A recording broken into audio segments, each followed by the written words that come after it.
Two, one. Welcome to Santa Barbara Talks with Josh Molina. It's such a pleasure today to be here with Tony Pierce, who is a brilliant writer and essayist and columnist and entrepreneur and somebody with roots in Santa Barbara, ties to Santa Barbara, who now lives in LA and is doing some amazing work journalistically in Los Angeles. And we're going to talk about all of that and a little bit about your writing style, your skill, what you love about it, and what life is like in Los Angeles. You are the author of a column I love on Substack, Hotbox, where you talk about Uber and Lyft and your experiences there and your journeys, but you're also the editor of Here in LA, which is a really popular site in Los Angeles. And I'm just so happy to be talking to you. And we're going to talk about the fires too, because you got a lot going on there. But Tony Pierce, welcome to the show. How are you doing today? Josh, thank you so much for having me here. I'm doing a lot better today than I was earlier in this week. Yes. You know, Tony, I wanted you on the show to just break down and geek out a little bit about your writing skills. And I've been thinking about it for actually a few months.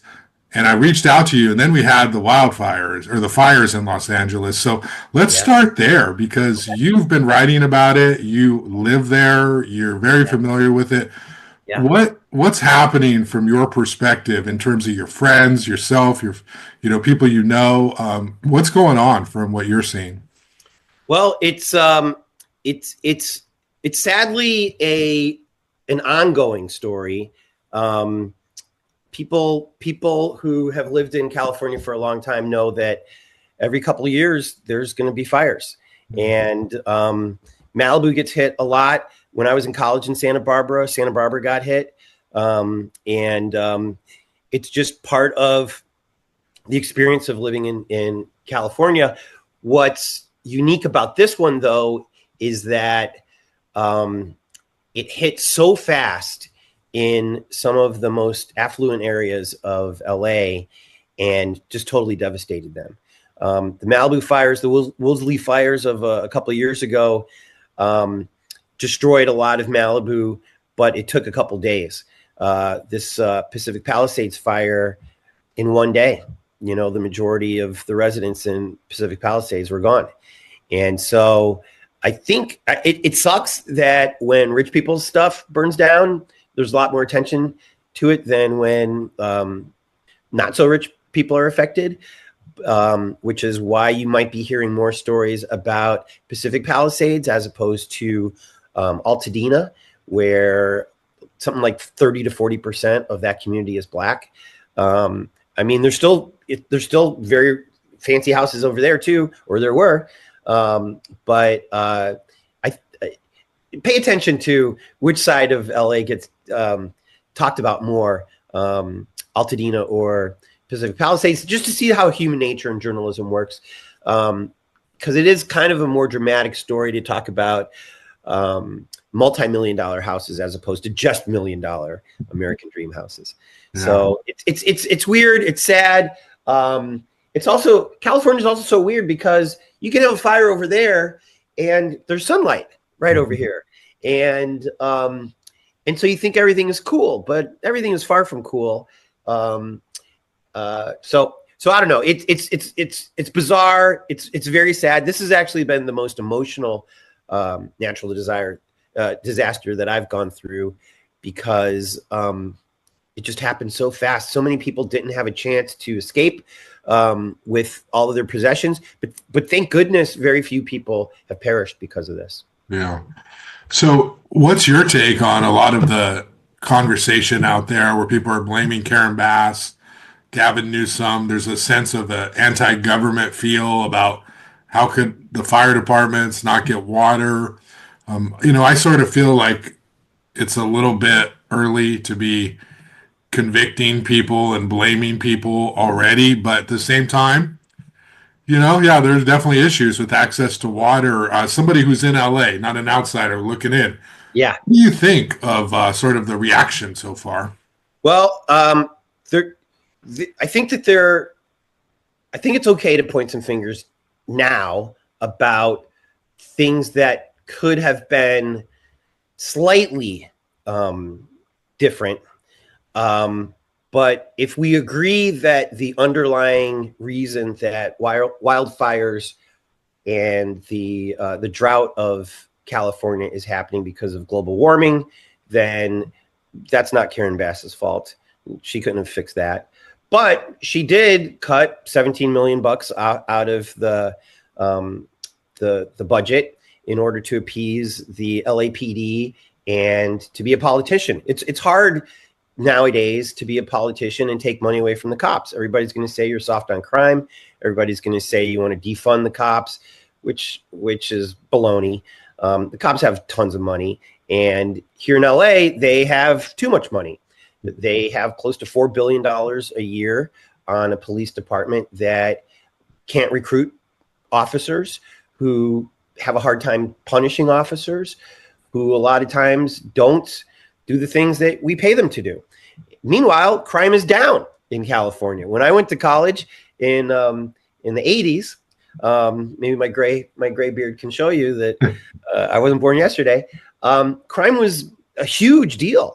And when you compare those numbers decade from the 80s to today, crime is very low. What's not low is we have Ring doorbells and we have cameras everywhere. So if a group of kids loots a department store, that makes the news. That spreads everywhere. But when landlords loot the rental listings like they're doing now and jacking up the prices for apartments and houses because there's literally a lot less houses on the market, sadly, that doesn't get as much attention.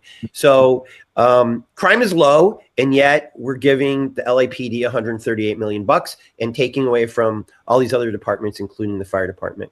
The LA Times ran a really good article the other day. Their City Hall guy, David Zansheiser, broke it down that yes, she did take away 17 million. She actually asked to take away 23 million. City Council agreed to 17 million. They were working on ways to give the remaining fire people who were employed raises. So that's this number of 50 million bucks that's out there, but it was never approved. And we have a really interesting controller. Rarely does the controller of the city make news, but we have a young guy who is actually very good with media and does TikToks and things like that. And so he was able to debunk that $50 million thing the other day on his freaking TikTok, saying if anybody would know where that 50 million bucks, it would be the city accountant, which is me. And so, and then people are like, too soon. Like, why are you doing this now? And it's like, well, because that's the discussion right now is how could this have been prevented? We hear about this aqueduct in Pacific Palisades that's empty. We hear about fire hydrants that weren't working. And so there's a lot of unanswered questions. My gripe with the mayor is, for somebody who has been in politics as long as she has, she just doesn't seem to be somebody who knows how to communicate when the shit goes down. And we need somebody like that. And so I understand how Gavin has his critics. When you're as handsome as that dude is, you're going to get critics. But he knows how to talk to the press. He knows how to spin whatever his point of view is very well. And so he has done a lot of good things. Well, first of all, he was here. So Bass was in Africa on a presidential excursion, which I criticized her about because the weekends before the windstorms and the fires, we were being told by the National Weather Service that there was dangerous winds coming, like deadly, possibly deadly winds is how they termed it, which, you know, in California, we get these alerts all the time, but this was a different alert. This was different. And it was like, well, prepare. How do you prepare for winds? So it's like, I take the sails off my sailboat. Like, what do I do? And so, I mean, they kind of knew, the Weather Service knew bad stuff was coming. And so I criticized the mayor. I was like, you can't be in Africa when you get this new type of a warning, like turn it around or come back as soon as you land once you see that there's fires here, because you're going to look terrible. The reason that you give the cops 138 million bucks is so you look good. Well, look good by being here. Like if your whole thing is looking good, get your butt back here. So it took her a long time to get here, and so that's bad too. I voted for Bass. I don't think she's been a good mayor. Yeah. Well, you saw Rick Caruso paying his private firefighters to protect his mall, and it worked. Yeah. So you couldn't ask. I mean, if you're Rick Caruso, you're definitely looking at running again, because Karen Bass is in a lot of political trouble, and she's doomed. The interesting thing about Caruso, okay, so the critics are like, can you have a private fire department using public water? Like, is that kosher? Mm-hmm. And I don't know if he can or not, but I also don't blame the guy for that. Like, if he has his structure, and it's up, but all the people that would shop there are all gone. Yeah. And so it's like, so what good is it really? And so he's going to get some backlash for using public water in that way, and putting his so-called private firefighters, which I think are just the maintenance guys of the place, in danger. Because I would hate to be the guy that's like, no. Juan and Philly, you got to stay there and keep hosing down the Nordstroms. Like that's not a good look either. Rick Caruso's an interesting guy because he put a record amount of money into trying to buy that seat, and he couldn't do it. It was only until he started connecting Mayor Bass to one speech that she gave at the Scientology building that his numbers got better. But he still couldn't beat her.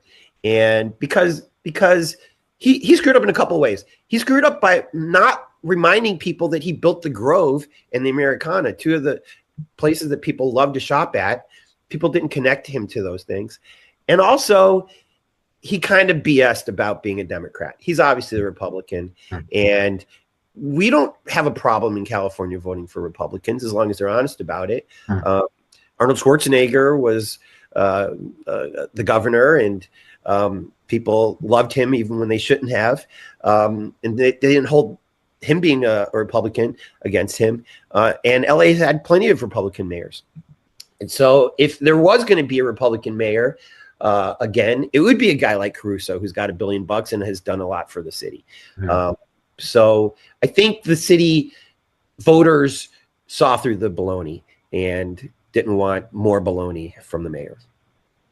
Yeah, we'll see how he comes out of this. Your point about Karen Bass, too, about being able to communicate and tell your story is so important no matter what field you are in, because if you don't know how to engage in politics, people don't know who you are. They don't trust you. You're not authentic. And then if you do the whole thing of, I didn't know, it's like, well, how could you not know? Everyone knew, and so, but that's a good transition because, and I really appreciate your insight on, what's going on in LA. I want to talk to you about your writing. When we talk about being able to communicate and engage with an audience, I've been really impressed with how you do it. And so I want to talk about that. You've many platforms, and, you've worked at the LA Times, and you've worked in a lot of places, and you work places now. And I just, like a writer, can see a good writer, like, whoa, that's so good. That's so difficult. How did you do that? And so let me start with my interest first, and then we'll back out of that a little bit to some of the other stuff. But I want to talk to you about your Substack Uber Lyft column. And you write about your stories of giving people rides. And it's really fascinating. It fulfills kind of a voyeuristic tendency, like what's really going on in that car. And then your style, it's very, it's very male point of view, right? But, you also really like highlight the people in your car, women, in a way that's really empowering too. And so you're able to, you describe them, but then you'll go into what's in their head, you know? Yeah. And so it's really interesting. So can you talk to me about like the idea for this and how you got it and what is your mindset? I mean, you can't be taking notes while you're driving. Like, what's going on? How No. do you do this? This is just Okay. So I've been on the side after I lost my job at the LA Times in 2013 or whatever that was. Um, well, I'll put it this way. I wanted to drive Uber as soon as Uber came out, but I didn't think it would be a good look if a senior editor of the LA Times had a side hustle. Um, and they were paying me really well at the LA Times. So I figured put all my efforts into the LA Times. Eventually, I ended up doing the majority of the social media for the Oscars full time. It was based in Beverly Hills, and it was a 9-to-5 job, which I have never been comfortable with because I'm just filled with energy, and I always want to be doing things. I don't have kids. I'm not the greatest boyfriend, so I have a lot of time on my hands. And so after I would work at the Oscars, I would start driving people around Beverly Hills and all throughout LA. And I figured if I could just do a couple rides a day out of Beverly Hills, maybe that could pay for a new car. So it did. I bought a Mercedes. wow. And I know, I know. And so, and I would tell these stories on my personal blog, and nobody cared. But over the last couple of years, I started putting them on Facebook, and which is a totally different audience. And a lot of my audience on Facebook are fellow journalists and fellow writers who would really encourage me and say, you really shouldn't be giving these away on Facebook. Mark Zuckerberg does not deserve this content. This is way too good. You should write a book. It should be a Netflix series. It should do all these things. And I was like, yeah, I've heard that before. But eventually one guy is like, no, I mean it. If you go to Substack with these stories and you even ask for just $5 a month for subscription, you'll be shocked at how many people will subscribe to you and will pay you the dumb $5. And I was shocked.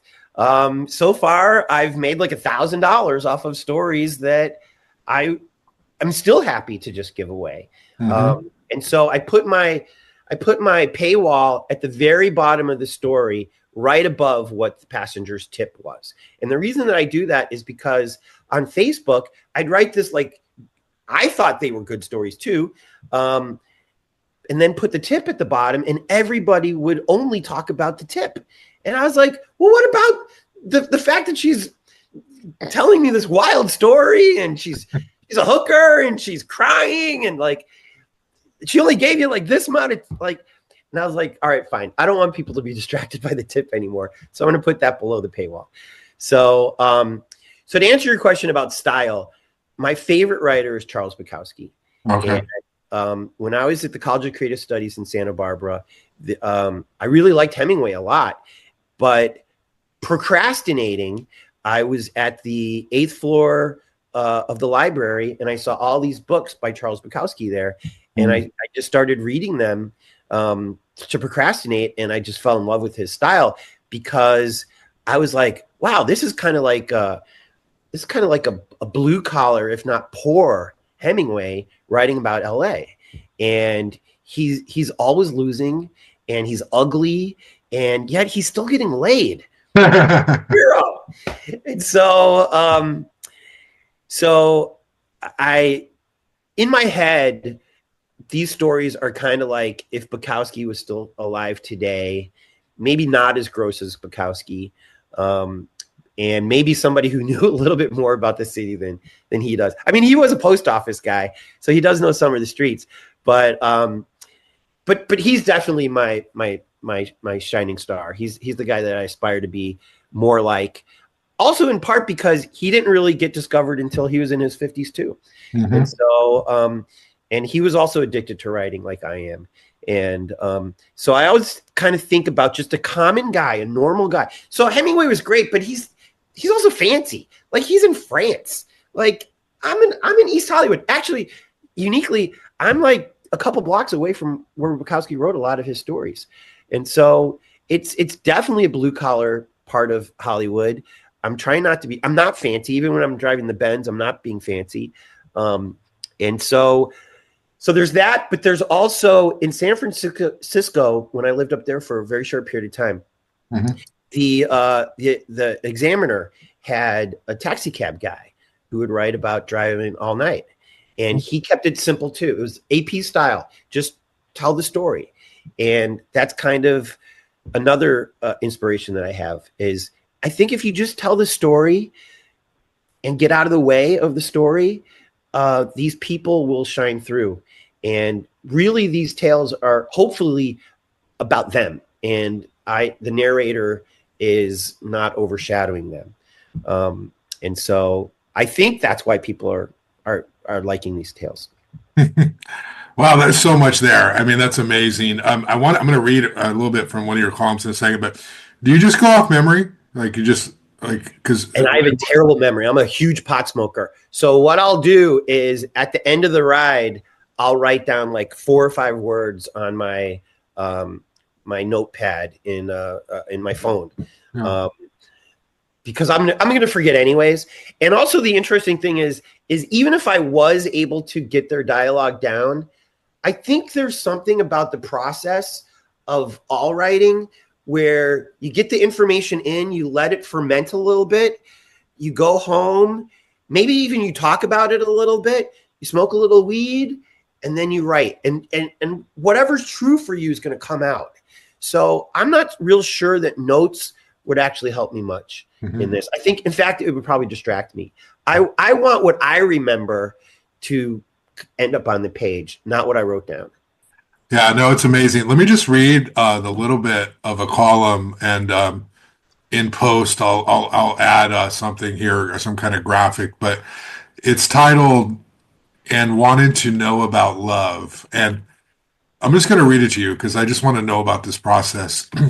Light-skinned girl, long flowing hair, cute little lisp, smelled like baby powder and potpourri. When she read her text, she let out a surprisingly long belch, and I caught a whiff of wine. Oh my God, I'm so sorry, she said with a giggle, and I said for the next 20 minutes, make yourself at home. Here, let me burp with you. 1, 2, 3. And I turned down the music, and I got a good burp out by swallowing air and letting it rip.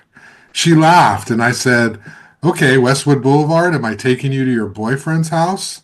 She laughed and said, oh, I don't have a boyfriend. My bad. Girlfriend?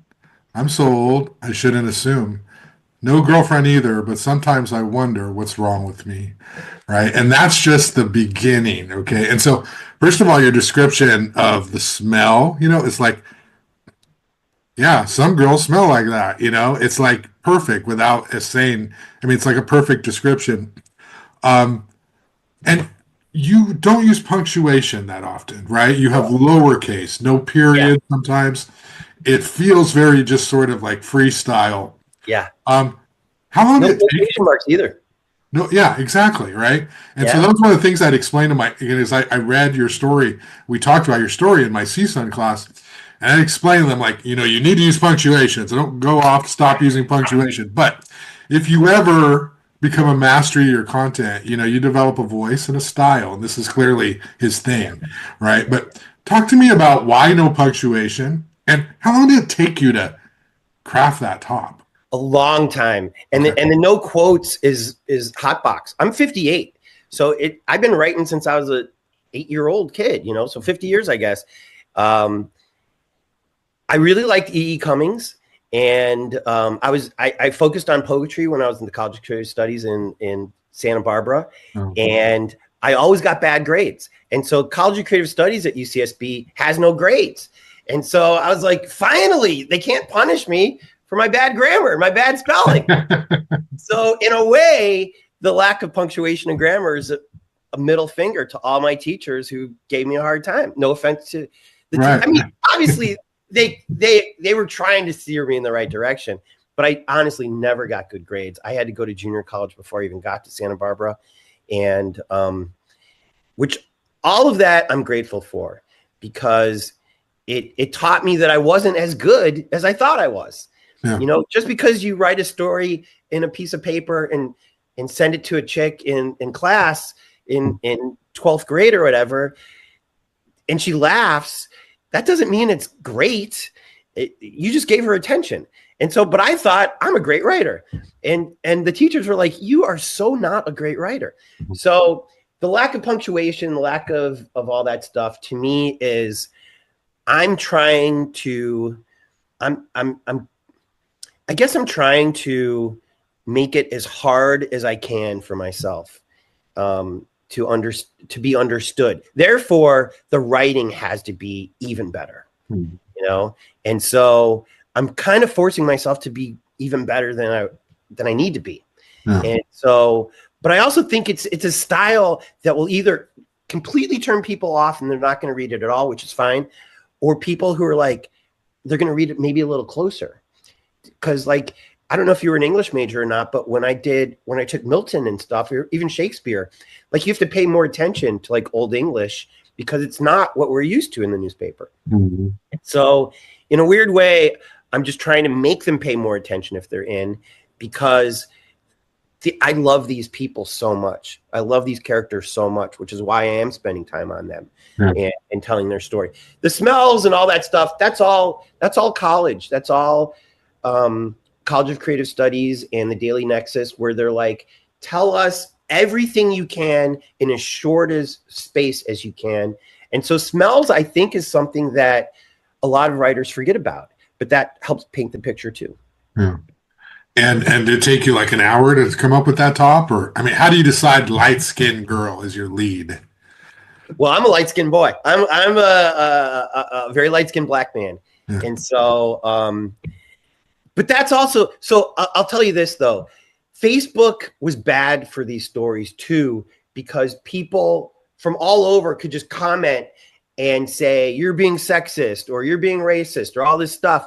And I have enough self-esteem problems, you know, like I was beat up my whole career by teachers by saying I couldn't write. So the last thing I needed was people like nitpicking these like little details that Bukowski got away with, that Trump gets away with, everybody else gets away with speaking their mind.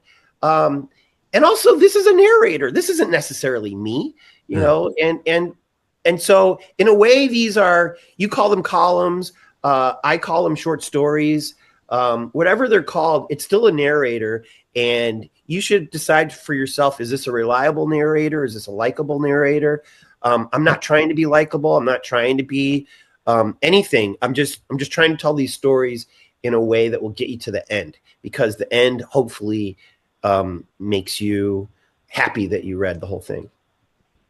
Yeah. I mean, and this column, you know, you think that, you know, obviously this girl is very attractive. And so you think that she's in love or can have love anytime she wants.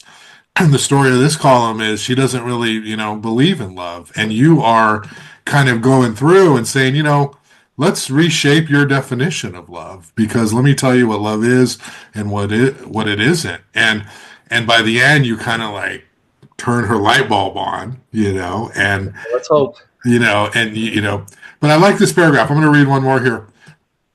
When you're in love with someone, there will be what the good book calls a still, small quiet. And in that moment, you will look at each other in the eyes, and you might have just been very vulnerable and giving and intimate. And in that tender period afterwards, you might actually believe them when they say they love you.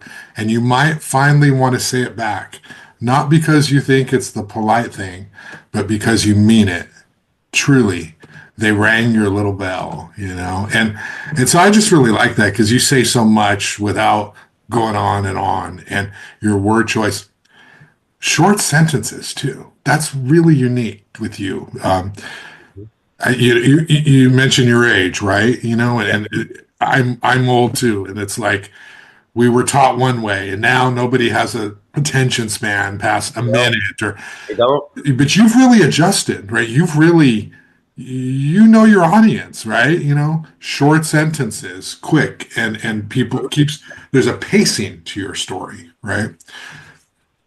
I feel like we should always acknowledge that any content that we put out there, from podcasts to whatever, the audience has so many more distractions than they did during Shakespeare's time or even Bukowski's time. And so not only should you fight for their attention, but you should honor their time. And so if you're gonna write something long, it better be freaking good, man. It better be so good, because a 15-second TikTok is good sometimes. So, if I'm going to take 1,000 times more than that TikTok is going to take, I better be 1,000 times as good. Now, do you ever get feedback from anyone? Someone says, "Hey, I was that person you wrote about," or no, okay. Thank God. I'm terrified of that. What I do though, because I do think about that. Obviously, there's a lot of demons in my head while I'm writing everything. So I change a lot of the stuff. Yeah. Rarely am I telling you the correct location that we're going to or where I pick them up. Sometimes I change. I try to change a lot to protect them, so that if it ever gets to them, they'll be like, "That can't be me. Is it me?" Because the reason that these people are telling me these stories in my car is they are assuming that there's this privacy there and this cone of trust. And I would feel very bad if they felt like I had infringed on that untalked about contract that we had. And so I'm going to be putting in a dash cam very soon, because I've been involved in 2 car accidents in the last month, and I really need a dash cam for my own safety. And I'm terrified that people are going to stop talking once they see the dash cam is on. We'll see, because a lot of times people just want to talk anyways, and it's fun to vent. It's fun to vent to a stranger. And if I just tell them at the beginning, this dash cam is here, but I swear I won't use any of the video in the future unless you become famous. Like have fun with it. But what you just read there reminded me that I'm also trying to show people that it's okay to talk to your driver, because a lot of forums that I read about Uber is they hate when drivers talk.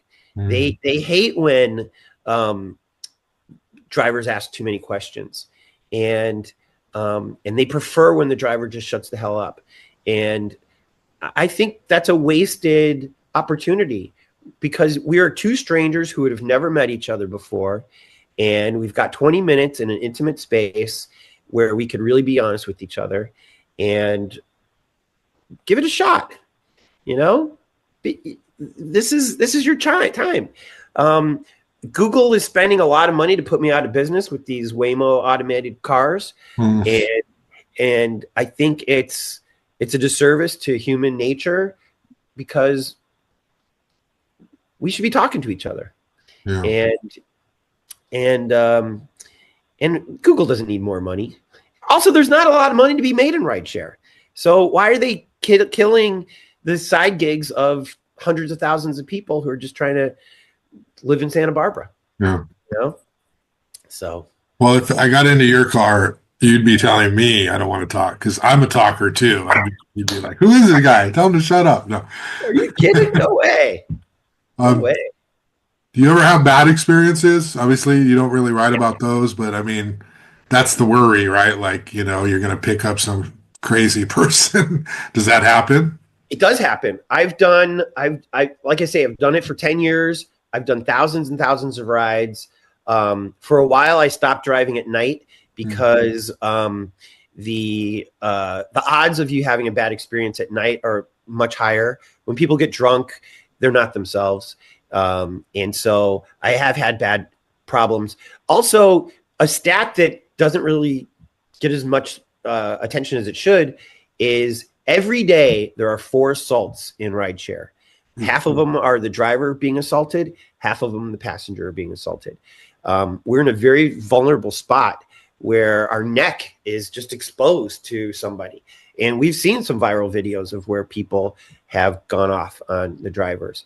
And that's another reason I want a dash cam, because in court, rarely are they going to side in favor of the driver. The Uber driver is probably the lowest rung of respectability for no good reason. We're just driving the car. We're driving our car.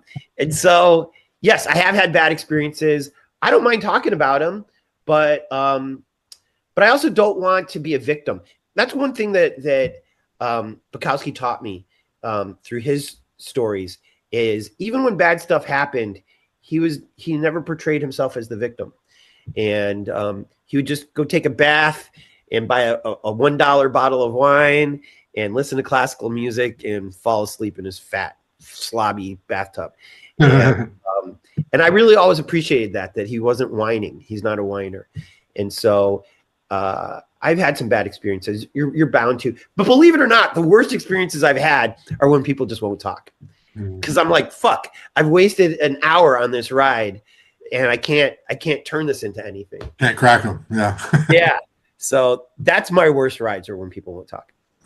I want to go into here in LA in a second, but for my Santa Barbara audience, you're a Santa Barbara dude. You went to UCSB, you went to College of Creative Studies, Daily Nexus. Yes. You were at KCSB, you had your radio show. I mean, you're like, I wish I would have reached out to you before I did, because you're my heart is in Santa Barbara. Let me walk you to my kitchen real quick. Hold on. Okay.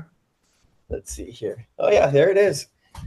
So above my window, hold on, can you see it? Oh wow, there it is. Map of Isla Vista. That's awesome. So you spent many a night in IV, and you remember some of them, huh? Hell yeah. So tell me, 6850 DP was my favorite apartment. It was a house, actually. Okay. Yeah. So tell me about, I mean, you're writing, you College Creative Studies. Yeah. What do you remember about IV, Goleta? Like, how is this with you today, your experiences? It's deep in my heart. We all, most of my friends today are people who I met in the dorms, in San Nick dorms, and wrote with at the Daily Nexus, or were on the radio at KCSB. I was on financial aid, and so I got to work washing dishes at the UCEN. I was in the ticket booth at the arts and lectures programs. I really got my 4 years really well. And then I spent an extra year because my girlfriend at the time was a year younger. So I got to spend a year as a graduate, as a grad in IV in 92. I've got nothing but love for Isla Vista and UC Santa Barbara. I took a Poetry 10 class at UC Santa Barbara, and my teacher, Robin Bell, who I'm pretty sure still lives in Santa Barbara. This was a class that didn't help you with your letters and science requirement. And I think it was just a sneaky way for her to pluck kids from letters and science and move them over to creative studies, because it didn't help you with your degree.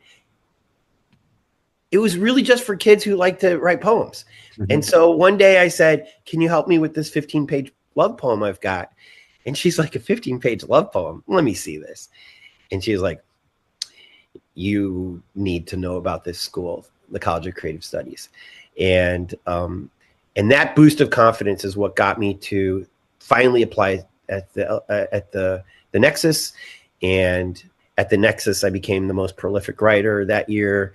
And so it really does take one teacher like you, Josh, who could turn around people, and I'm sure you have. When kids are told repeatedly through grades or through notes on their papers, red lines on their papers, that they suck, they may not always believe it, but that one teacher who's like, you're actually really, really good, and only a crazy person would write a 15-page poem, and that's exactly who we want at this college. That's the boost of confidence that will drive you for the rest of your life. So that's what happened there, and it's just beautiful. Yeah, that's amazing. I showed you the column that I read here. We read it in my class, and it was one of the few models for how to write, and wow, I loved it. So just 20-year-olds at a class at CSUN were like, wow, I don't know you could write like this and get paid. It's so good, Yeah, so he definitely has an impact. And I couldn't imagine, obviously we learn a lot, right? In writing, we're never perfect and we're always getting better and we learn and, we look at something we did today and think it's great. And then tomorrow you're like, what was wrong with me? And that's normal. That's a process. But it is. I can't imagine anyone telling you can't write. If they did, they certainly dropped the ball on that. Very long list, and they're still doing it, Oh no, which is ignore fine. them. Ignore It's them. all part of the deal, man. It's all part of the deal. What's also impressive about you is you have many platforms. You started this here in LA, and this is a podcast. It's an Instagram account, and you are basically taking media in your own hands, saying, I don't need to be part of a legacy organization and institution to build my identity off of. Yeah. I'm going to do it myself, and I will be Yes. a destination place. So, talk to me about here in LA and what you've been able to do, how you started that, and sort of what your goals are. Here in LA is a podcast where it kind of was inspired by my Uber driving. I had lived in LA before I went to Santa Barbara. I came back to LA after I graduated, just in time for the Northridge earthquake. So I experienced that, which was not fun. I went to San Francisco for a couple of years, and then I came back to LA in 1999, and I've been here ever since. I thought I knew LA until I started driving Uber. And one of the beauties of Uber is you end up in neighborhoods that you would never go to or be invited to or even want to go to. And you see that it's either not as bad as you thought it would be, or holy crap, those houses are 10 times bigger than I thought they were going to be. You end up behind gated fences, like where the Kardashians lived. I was on their block one day for a ride. You really do see every nook and cranny of LA. And meanwhile, like we said earlier, you're talking to people who you would normally not talk to. Very, very rich people, very, very poor people, people who don't speak English very well, all kinds of people, hookers, drug dealers. I had a drug dealer doing drug deals in the back of my Mercedes. And I was like, this is all different. And so I was like, how do I do this? How do I express this? How do I show the world what I get to see? Because it's kind of selfish for me to just keep it in. KPCC put out a call for podcasts. And they said, if you've got a good podcast idea about LA, send it to me. Send it to us. And maybe we'll sign you up for it. And I had worked at KPCC. I was their blog editor for a year and a half. And so they knew me, I knew them, and I wrote this proposal and I called it Here in LA. And everything that I'm doing today, I put in that proposal. They immediately rejected it. Josh, I need to tell you, you're stroking me very nicely and it's making me feel really good. But the reason that I'm doing the things that I'm doing is because a lot of people say no to me. Mm-hmm. I can't get a job at the LA Times. I can't get a job at a lot of these places. And instead of just saying, well, I'm going to dig ditches or I'm going to be mad at the world, I'm like, well, screw it. I did all these things for them in their office using the same software and the same stuff that I'm using here. You don't always need mommy and daddy to write the check for you. And if you can get a side hustle somewhere else, that will pay for the rent. And if you truly do love writing and reporting, taking pictures, taking video, podcasting people, you can do it by yourself. It's harder, but it's also freer.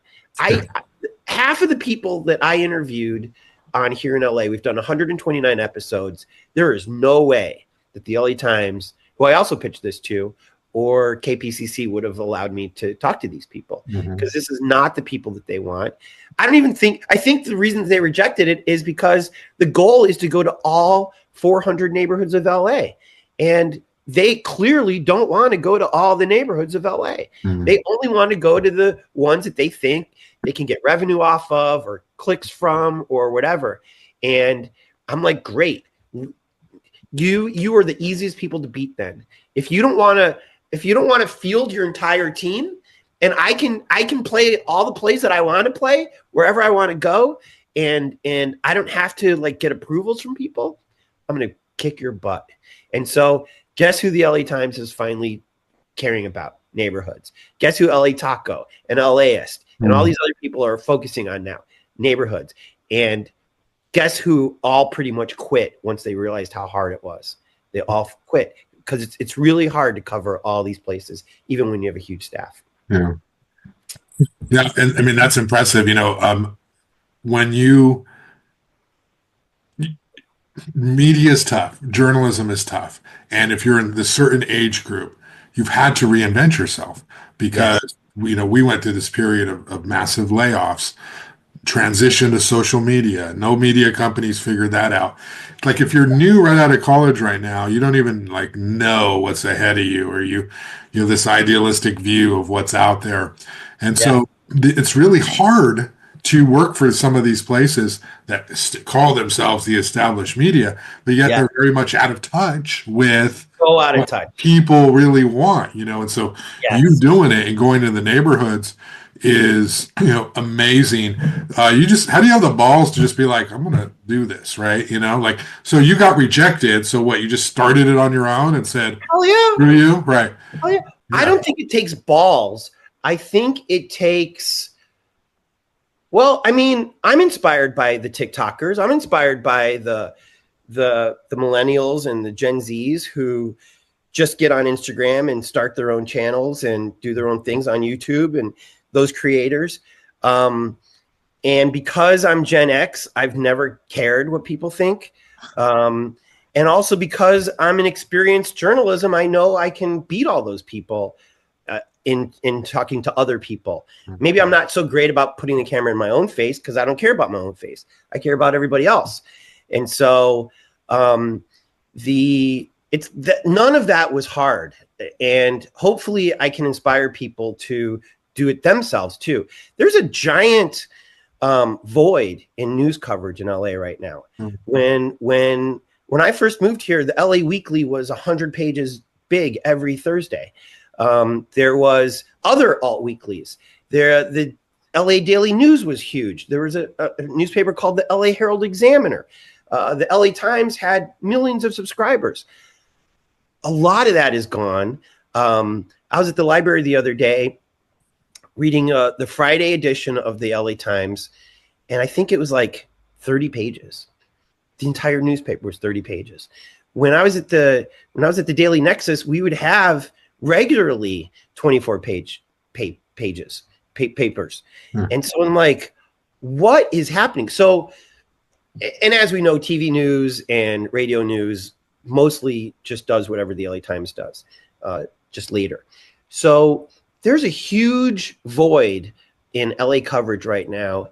And I feel like anybody who sees a niche that they feel is undercovered or not covered at all could fill it easily. And I think that's healthy. And I think that's good. And you don't have to make up stuff. Just put the camera in front of all these people. Like right now, how would I know who's playing on the Sunset Strip? The LA Weekly used to show me all those things.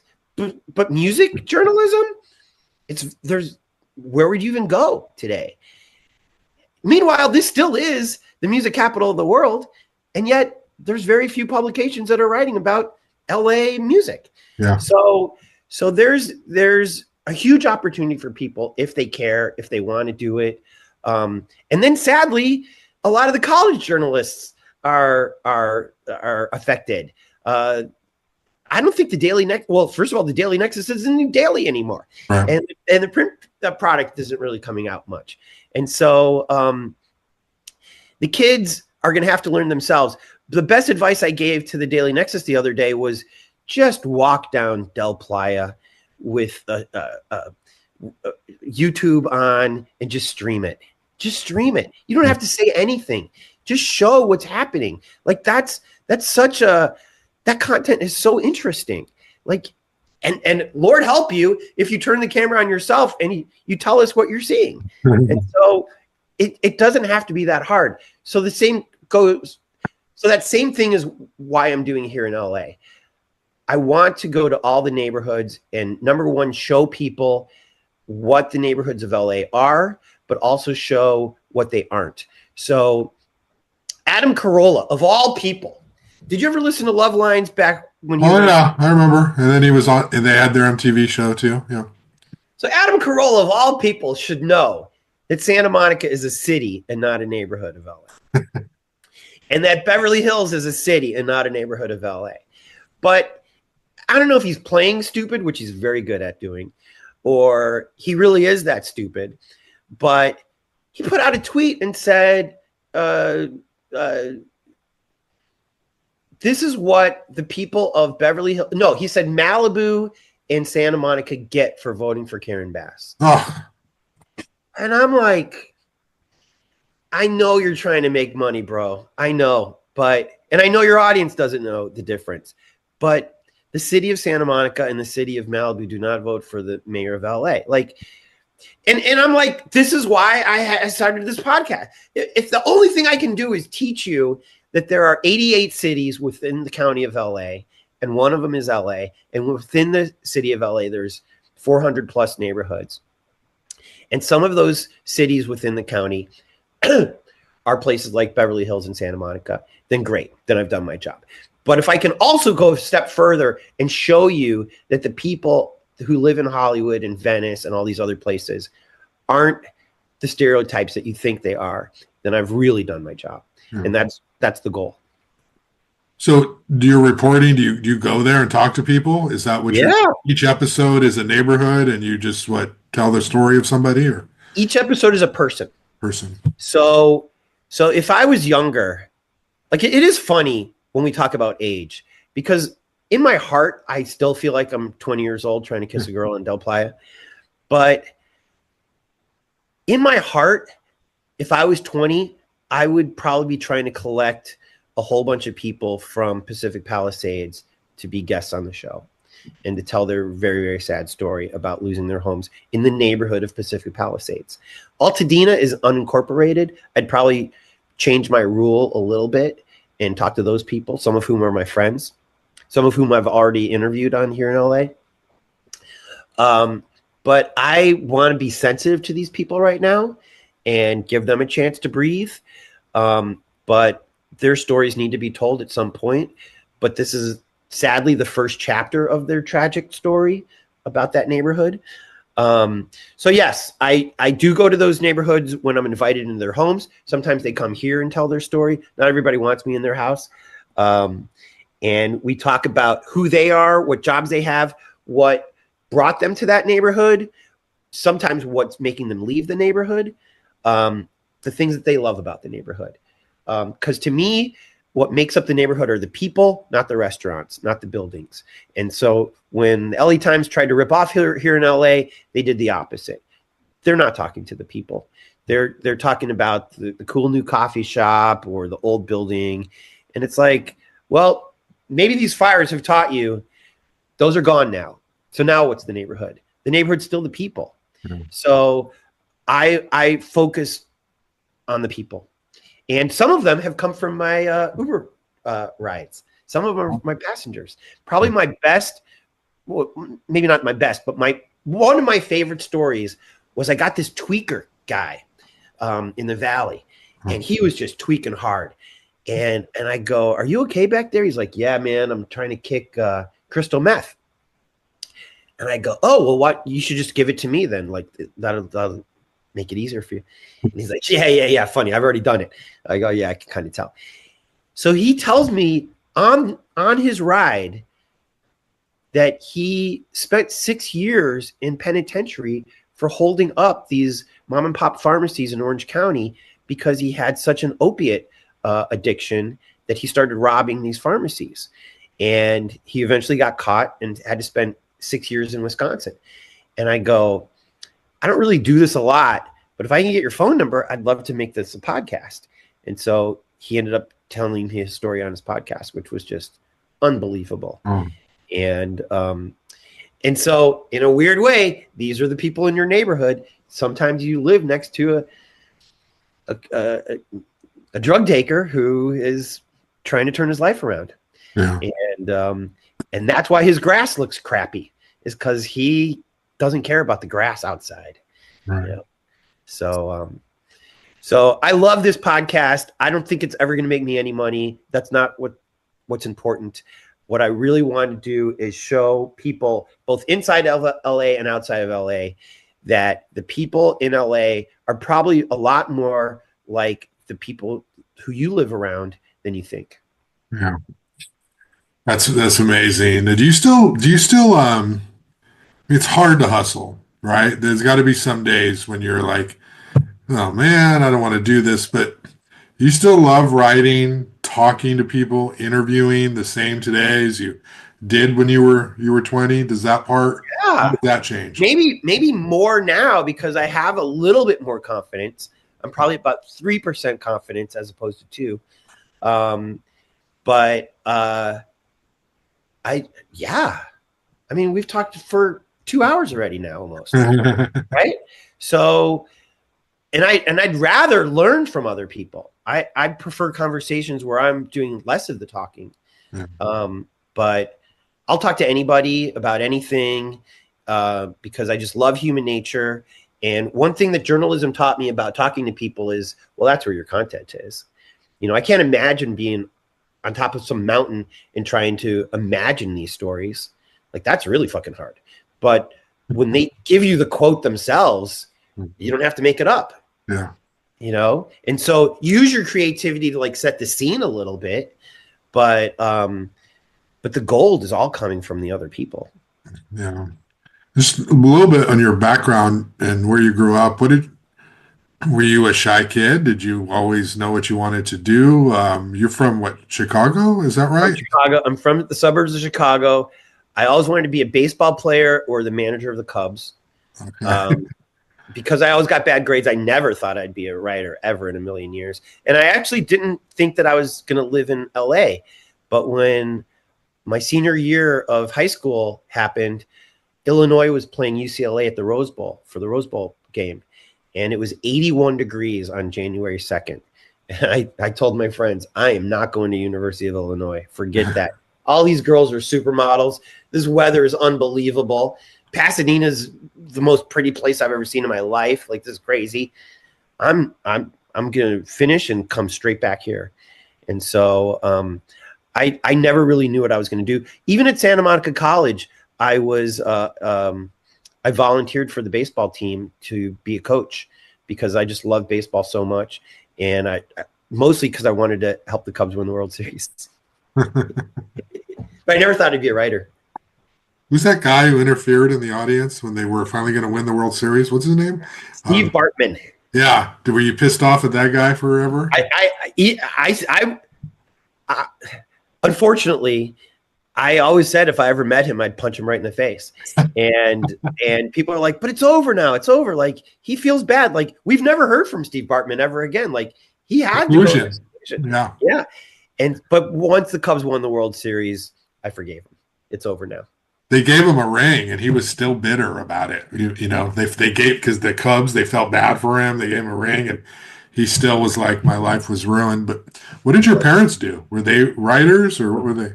No, my dad was a store manager at Sears, and that's how we ended up in Chicago. And my mom was one of the first computer programmers out there. She was a math major, and back in the 60s, when computers were just starting, because they had a keyboard, they just assigned that to the women in the typing pool. And because she knew math and knew how to type, she became a computer programmer. The writing part kind of came from my grandparents, who always had newspapers in the house, who always took me to the library, and always instilled that the way that you can fight racism as Black people, even though most of us were light-skinned and could pass, was through education. My grandparents would always say, you know, they're expecting you to be dumb. They're expecting you not to be able to communicate. They're expecting you to be ignorant. So the best way to fight it is to be smarter than them, which isn't hard, because if you're a racist, you're dumb. So be smart. And so read all these books. And so my grandparents would give us rewards with every book that we would finish. But I also, because I love sports, I fell in love with sports writing. And so the Chicago Tribune was my favorite newspaper for a very long time. That's a key point is reading. You read a lot, right? I always say you can't be a great athlete if you don't practice. You can't be a great anything if you don't practice. And you can't be a great writer just like spontaneously in your head to That's right. read. How much are you reading? I do less physical reading outside of online reading. Like I have ADD, and that's one reason these stories are short.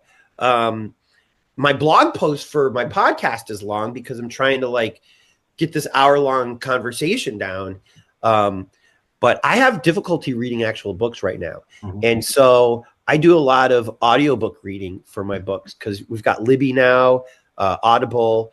I interviewed somebody at the Skylight bookstore at Los Feliz, and I told her how ashamed I was that I don't read books anymore. And she's like, no, audiobooks counts. I was like, audiobooks counts? Mhm. I go, if you think it counts, then it counts. So the last audiobook I read was Cher's memoirs, which I finished last week, and it's so good. But you're absolutely right. If you want to be a guitar player, you got to listen to music. Yeah. If you want to be a writer, you got to read the books, or at least listen to the books, because it's going to show you just like what you. And by the way, thank you so much for reading those pieces. I didn't think you would do that, but when you read people's stuff, you're like, that's how you do it. Mhm. Okay, I'm going to try that. And even when you try to copy it, it's not going to be exactly like that guy, which is great because your style is going to get infused in somehow. Yeah. And so, but you have to like know who you want to rip off first. So you got to read it first. Also, you should think about, why do I like this guy? Why am I able to finish this story? Why is it that I can make it through even this audiobook? And try to get meta about it and be like, oh, because she didn't spend too much time on this, that, and that. Or I didn't like it when she talked too much about her childhood. So I'm going to talk about this. And so, so yes, for your students out there, you can try not to read if you don't want to, but it's going to be very hard to do. They just need the vocabulary, and you can't necessarily get it from a TikTok video kind of thing, So, but Tony Pierce, it's been a pleasure to talk to you, and I apologize for gushing, but I really have liked your work from afar for a long time, and then I finally got the nerve to be like, maybe he'll come on my show. Who knows? I'm glad you did. How did you? So you read me from 2001? Yeah, so when I was at the News Press, you had a blog, and I didn't know who you were or anything, but it was TonyPierce.com or Tony Pierce Blogspot. I don't know. Yeah. You had covered the David Arias, murders in Isla Vista on Salvador Tarde, and I had written some stories on that, and I was like, oh, this guy's got, he's there, he knows about it. And you'd run some photos, and they were like sheriff's office photos. So you had like some insight, because they were kind of, raw photos. And so that was like my first time. And then, of course, I'm like you, we're very similar lives. I'm on the internet, I'm reading stuff, I'm seeing stuff, I'm seeing your name come up, and then I'm seeing it on Medium or Substack or just all these places. And, I've watched some of your YouTube videos, it's just what we do. And, and then you're the hot box thing I found, and I was like, damn, these are so good because, I write for a living and, whatever I think of myself is one thing, but I admire your ability to tell a short story with such profound meaning. That's something that is beautiful. Like a writer's like, dang, how do you do that? And I also like how you break the rules with no punctuation. I think that's like a good, like, hey, this is me. This is my brand. This is my style. Yes. And then if you need to have punctuation, you know how to do that too, in a different genre. Yeah. So, so that's kind of my thing. And then, I'm also, I can go on and on. We can do this again sometime and talk more, but I'm also impressed how you just like start something in LA because LA is so enormous, right? And it's like, how do you tell the stories of LA, when there's so much to tell? And so you're able to do that and you're doing it right now. And who knows what your future holds with all this stuff. Josh, it's just like being at an orgy. Gee, you just kiss one girl at a time. So it's one neighborhood at a time, one story at a time. It is enormous. I can't believe that we've already done 129 episodes in just 3 years. Believe it or not, I feel guilty that there's not a lot more. Last year, I think I only did like 30 of them. But I don't think I'm going to be able to do them all because I want to do 5 people per neighborhood, which is 2,000 episodes. And I'll be probably 300 years old before that happens. So I don't mind passing. You look like you're only like 80 because if you're 58, exactly. You don't look 58. Thank you. It's that Isla Vista living. You don't either. I mean, you're actually living my dream. I would love to be living in Santa Barbara right now. And Nerf Herder is going to be playing, I think next week up there. And by the way, have you had Perry Grip on your show? No. One of my goals in 2025 is like broadening, a little bit more and not doing just like my Santa Barbara. I love my Santa Barbara guests, but yeah, there's a lot of growth I want to do. Yeah. Well, he was somebody who was in college creative studies with me too. That also made me feel crappy about my writing because that guy is a genius, like an absolute genius. And so I was like, I'm not even the second best writer in this class. And then another guy next to me was even better than, and I was like, what? How did I even get in here? Like there was so much good talent then. And so, so again, thanks for having me on. But really thanks for teaching the kids because I think to be a young journalist today has got to be really, really hard to do. There's so fewer outlets to get paid by nowadays. And it's just so hard. And there's fewer readers. Like people today are complaining that there's a paywall for the LA Times. And I'm like, it's $1 for 4 months. Pay the man $1. No. So thanks. I always tell students, be your own brand. Have your own channel, have your own website, have your own social media. Yeah. Most journalists are introverts. Like most of us, we're shy. But when we find that journalism bug, we want to like scream it to the world. But putting your face out there is hard. So I'm like, you're going to have to do it. And no rules, no net. Don't stop relying on mainstream media to give you that path because the second they have budget cuts, they don't care about you anymore. So you don't need to care about them. It's you're right. Also, they're going to say no a lot. Yeah. And they're going to say no to the dumbest things. And so it's like, dude, do it on the side. Like, let's pretend we both work for the New York Times right now and we wanted to do something. They said no. Like, would we put it on a Substack? Because sometimes you get pissed at that too. And they're going to fire you for that. And so it's like, it's so hard because if you have it in your heart, it should come out. And I don't think these newspapers understand still. It's crazy. They still don't understand the digital world. Just say yes to people. Let them put it out. Make a new page where all of your staff can do the things that you said no to. And then monetize that. Like it shouldn't be that hard. And so I'm sure if I was younger, I'd have a YouTube channel, but rarely am I in front of the camera. I like not being there. Yeah. Well, Tony Pierce, thank you so much for your time. I appreciate it. And yeah, let's talk again soon. Absolutely. All right. Hey, thanks a lot. Take care. Have a great day.